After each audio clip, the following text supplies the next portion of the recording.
I'm not sure what I'm right and wrong about in this area, but one of the things that's very appealing to me in the story of Saint Christopher and the idea that Petkau paints with dog-headed men is the idea that Saint Christopher is this thing that seems like he's never going to make it, and through the right path, the ineffable is inaccessible to him because he can't do that. But he's still asked to carry Christ across the river, and he still does.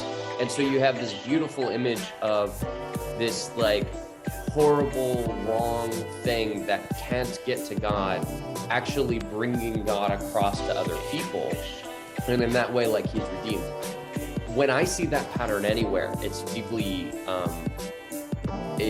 attractive to me and intoxicating. And things like The Last Temptation of Christ are so easily seen as like blasphemous. And just for the listener, it's a film by Martin Scorsese that doesn't follow the Gospels.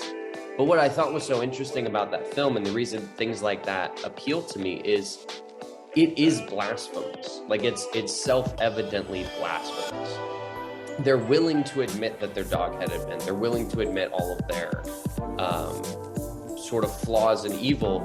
And then they still reach, like right at the end, brings Christ back to the audience in a way that reopens the eyes to what is actually going on there in a really, really profound way. Part of where the church goes wrong is when it chases off the dog-headed men. It doesn't realize it, but it at the same time makes the Holy of Holies inaccessible.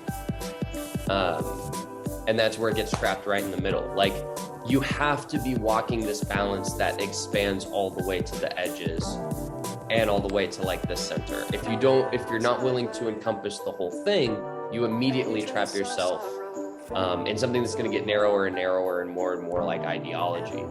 I think anything works that way. Like, your whole goal with yourself is to understand the world within yourself as far as you possibly can, and try to match the pattern of reality as deeply as you can.